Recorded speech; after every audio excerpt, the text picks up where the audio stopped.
मुख्यमंत्री योगी आदित्यनाथ बोलता है त्याचं थेट प्रक्षेपण आपण बघणार आहोत।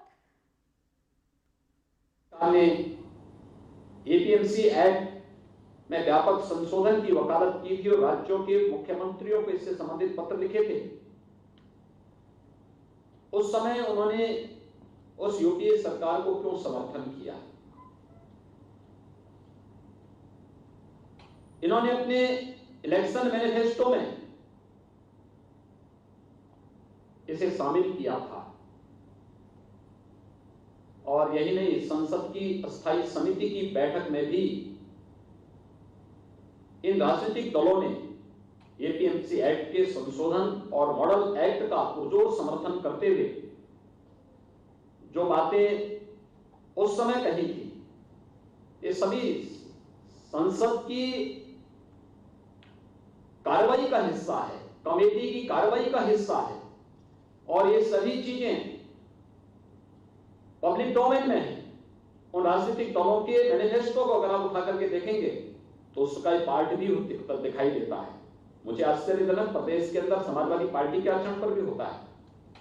श्री मुलायम सिंह जी ने 2019 में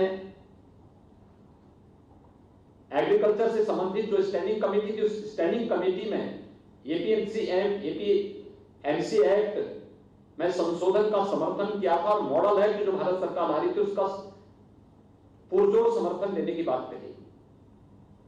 उनके साथ ही टीएमसी ने, अकाली दल ने और तमाम अन्य दलों ने भी इन बातों का समर्थन किया था कि मॉडल एक्ट आना चाहिए क्योंकि किसानों के हित में है। अगर किसानों के हित में है तो फिर आज ये राजनीतिक दल भारत विरोध का समर्थन किस मुंह से कर रहे हैं? इनको इसका जवाब देश की जनता को देना होगा और देश की जनता इनसे इस प्रकार के जवाब की अपेक्षा रखती है। बहुत बहुत धन्यवाद। भारत बंद है तो भारत बंद के लिए कोई आपकी अपील है क्या? देखिए,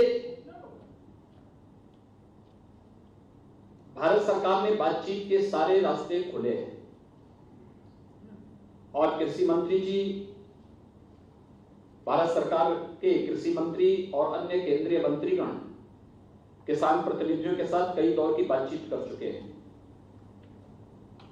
मुझे लगता है कि जब भारत सरकार ने इस संबंध में किसान प्रतिनिधियों के साथ में बातचीत सीधे जारी रखी है, कोई औचित्य नहीं है इस प्रकार के किसी भी ऐसे कदम का जो अलोकतांत्रिक हो और जिसके कारण ऐसे तत्वों को इस आंदोलन को खराब करने का अवसर मिले जो वास्तव में किसानों के कंधे पे बंदूक रख करके अपने स्वार्थों की पुष्टि करना चाहते हैं।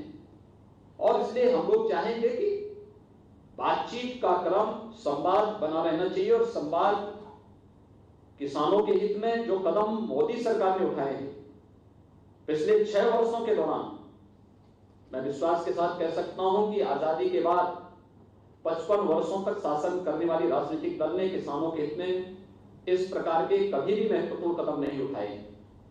लेकिन आज कुछ लोग अपने निहित स्वार्थों के लिए भोले भाले किसानों को गुमराह करने का